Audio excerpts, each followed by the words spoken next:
Hi everybody, this is Nikitha from the Jewelry by Nikitha store.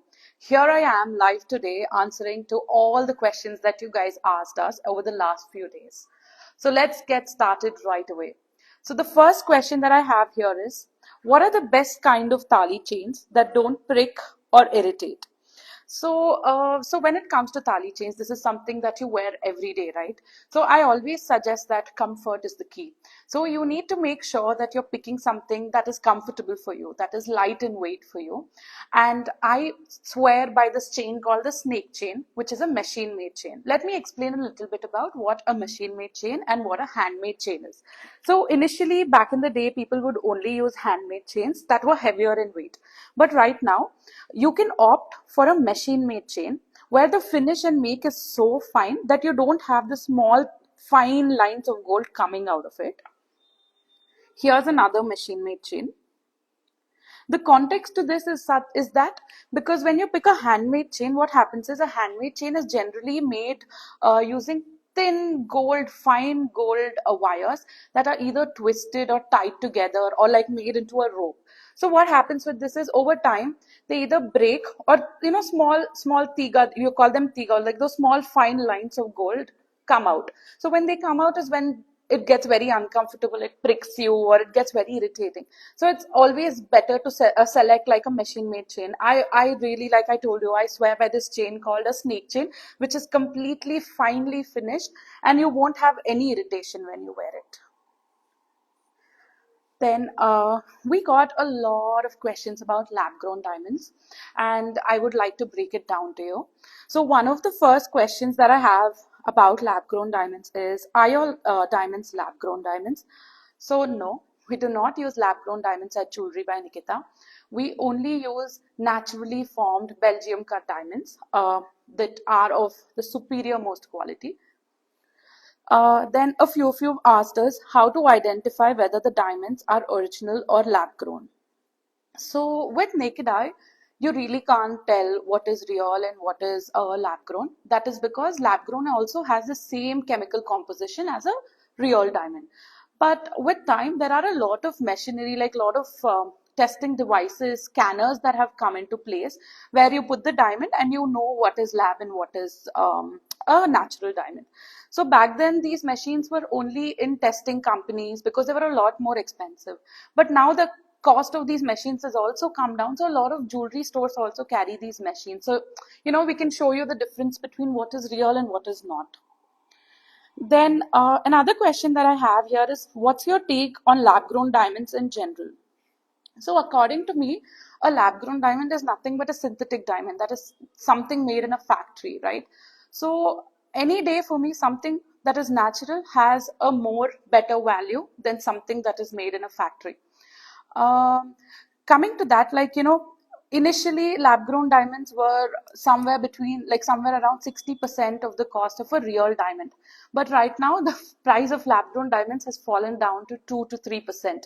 What does that mean? There is so much supply, there's abundance of supply, and that is the reason why the cost is so much lesser. Also, it's not natural.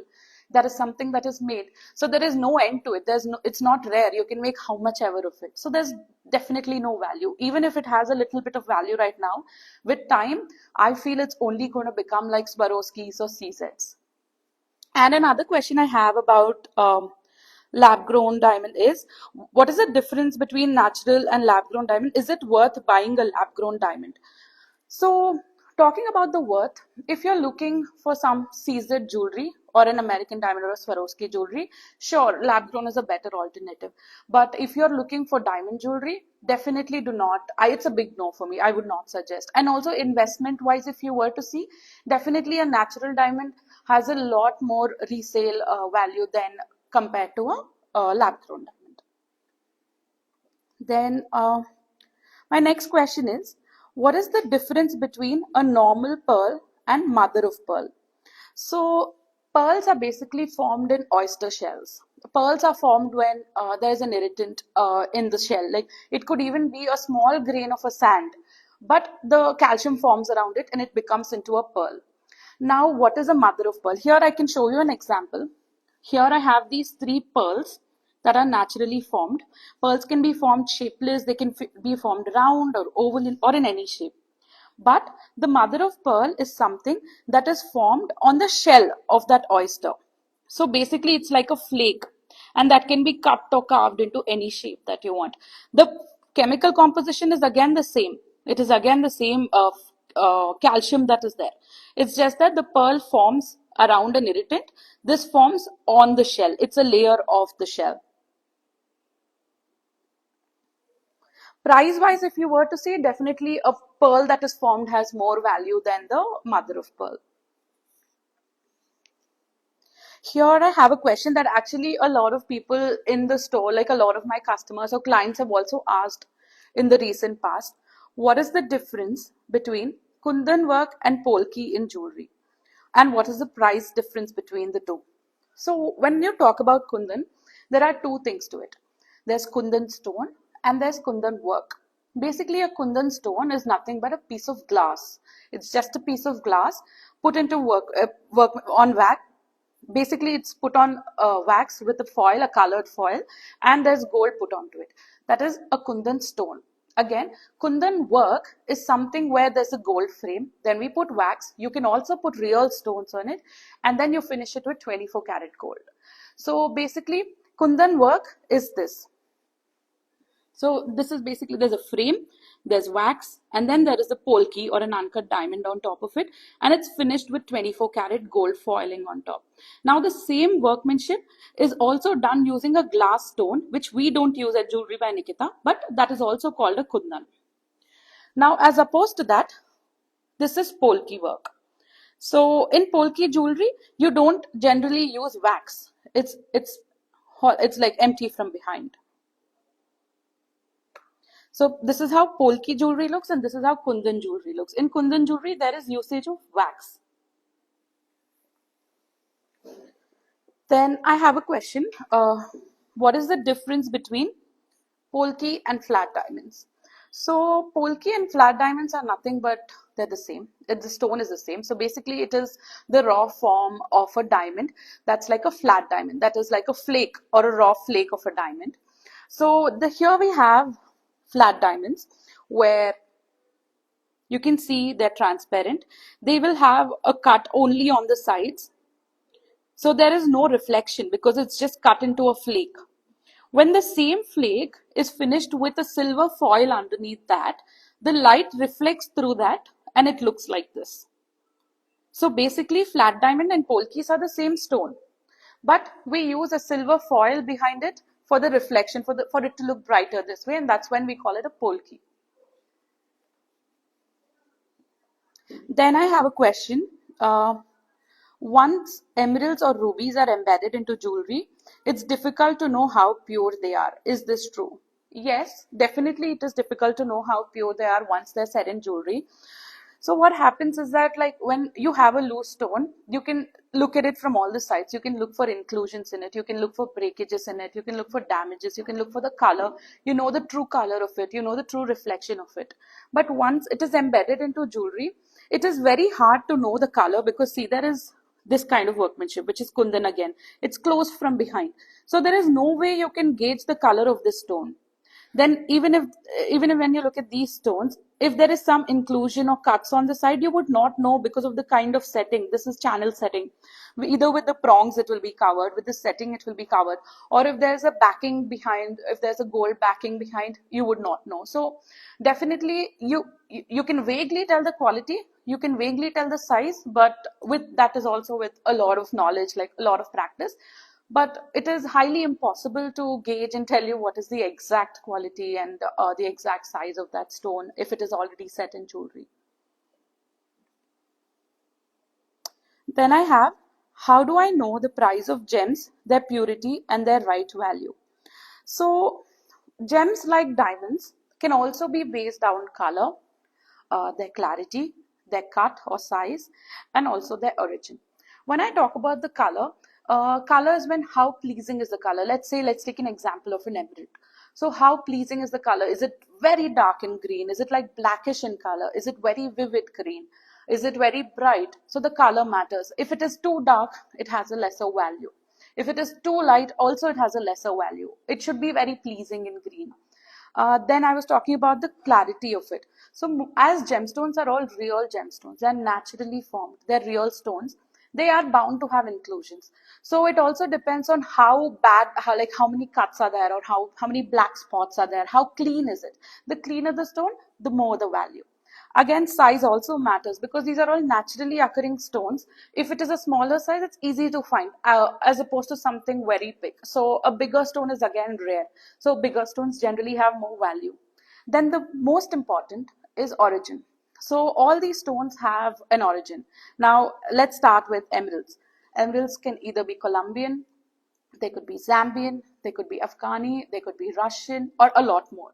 But it depends on how rare is it. Now, Colombian emeralds are something that are not to be found anymore. Those are what are in circulation, that are in trade. So definitely those have a higher value as opposed to Zambian or Russian that you still find. But because Colombian is so expensive, there is another alternative to that, which is a Russian emerald. Russian emerald is also an emerald that mimics the color of the Colombian emerald, but because of the availability, a vaster, wider availability of it, it is a little less priced. Then we have rubies. Rubies also have different origins. There is Bangkok, there's Burmese, there's Mozambique. So basically, the origin matters. Like the rarer it is, the better it is. Then I have a question where they've asked, can you please talk about tourmaline stones? Have no idea what they are and if it's worth spending. So, what are tourmaline stones? So, tourmalines are also semi-precious stones. They also come from different origins. But the thing is, they are currently a little more widely used because it's a very good alternative to a ruby. So it is hard to find ruby, like big ruby stones. Right now, what is in trend is big size of gemstones. So the big ruby stones are very hard to find that are naturally formed without any intrusions. Now we have tourmalines that are pinker in color, a lot more pleasing in color. The clarity is clean. The price is a little lesser than a ruby, and you can enjoy a bigger size of it at the same time. Tourmalines come in multiple colors like greens, you get blues, you get blacks, but in India, pink is something that is most widely used.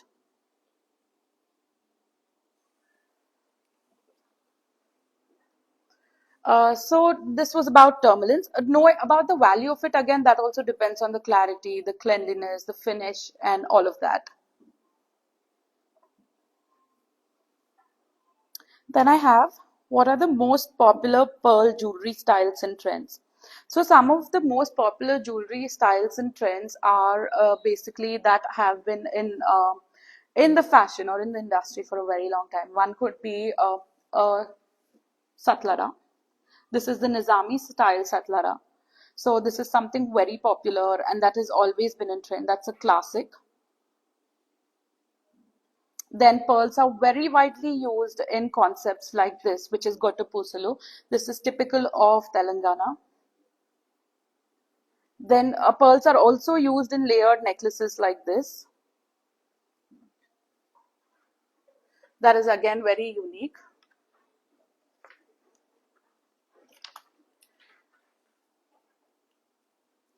So there's nothing like, what is a trend or style? Pearls are actually used in 50-60% of the jewelry in India that you see. So basically, like they're pretty much, they're very, very widely used. And some of these are the traditional ways of wearing pearls. Then we have, what are the differences between freshwater Akoya and Tahitian pearls? So we have done a lot of pearl videos in the past. If you want in detailed information about it, you can have a look at those videos, but I can just give you a gist about it. So pearls again are nothing but naturally formed in a shell. So when the shell opens by itself and naturally an irritant goes into it and the pearl forms around it, then it is basically a natural pearl. In natural pearl, there are two types of pearls. It can either be Basra or it can be KC. Again, Basra is extinct. You don't get Basra pearls anymore. So that is what is in trade, and that is the reason why Basra pearls are a little more expensive Then we have Casey pearls, which are Japanese pearls, which are also naturally formed. But since they are still available, the price is slight bit lower than Basra. Then what are cultured pearls? In cultured pearls is where you see Akoya, you see South Sea, and you see Tahitian pearls. Cultured pearls are something where like it is basically open, the shell is open and a irritant is put into it and the pearl forms around it. So you can see the difference. Here I have the Casey pearls, which are naturally formed, that are shapeless in color. You see the lustre, when it is naturally formed, the lustre is there from within. You can see the shine and sheer in this. Similarly, even the Basra pearls are naturally formed. Basra pearls, you do find bigger sizes, but what you most commonly see is smaller size because of its value, and also it's because you don't get them anymore. And it's just calcium, right? It changes with time. Then these are all our cultured pearls. In cultured pearls, you would find Tahiti pearls. These are the French Polynesian that naturally come in this color. This is a freshwater pearl. Freshwater pearl is when it's made, it's not cultured in the sea, but in fresh water. Then this is a South Sea pearl. There is a nucleus in these pearls. Here we have Akoya pearls of very, very, very good quality. You can see again in this as well, there is a little bit of a lustre. And here we have cultured pearls again.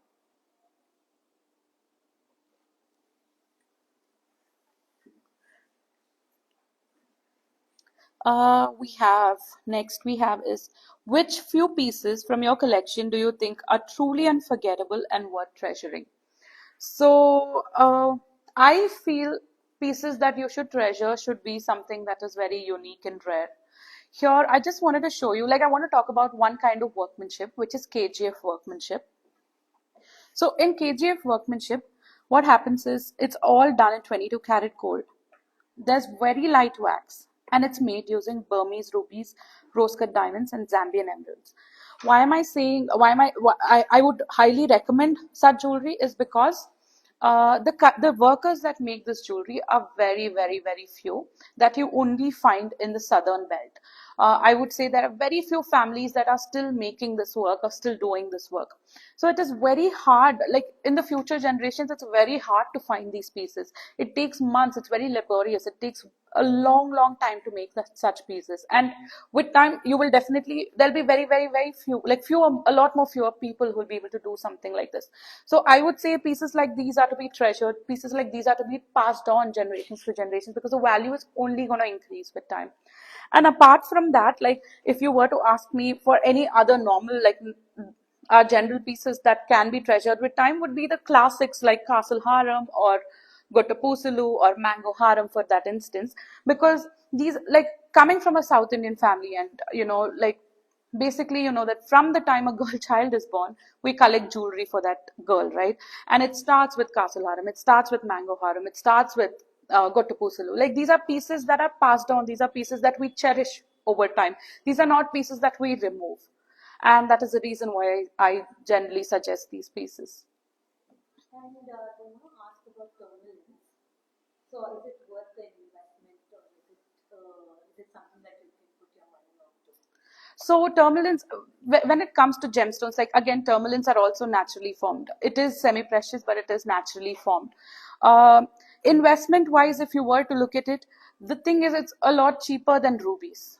But that is the reason why you can experience, you can enjoy a bigger size at a much lesser price. Again, like I told you, it's a gemstone. It is very widely available. When again that becomes scarce, when that becomes rare, automatically the price of that also will start to increase.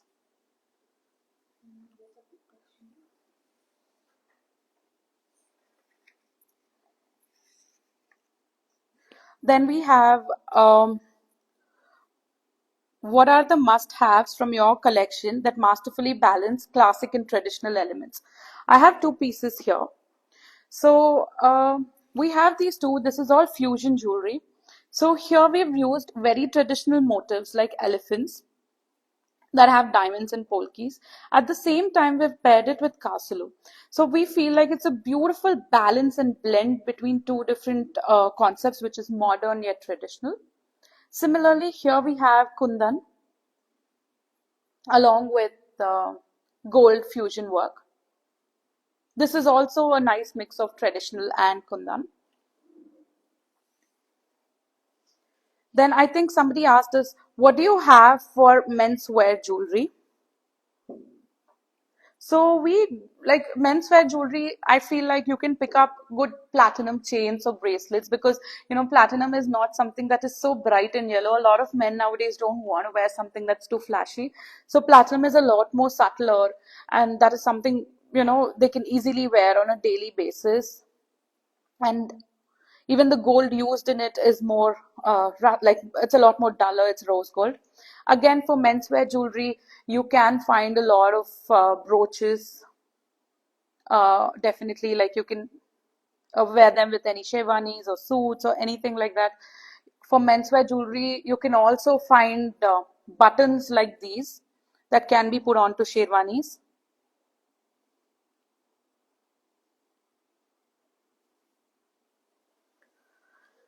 Then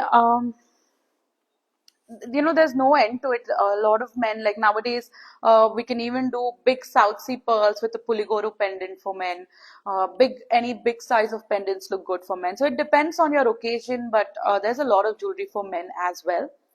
Then another question I think we got in the replies right now is the certificate for pearls.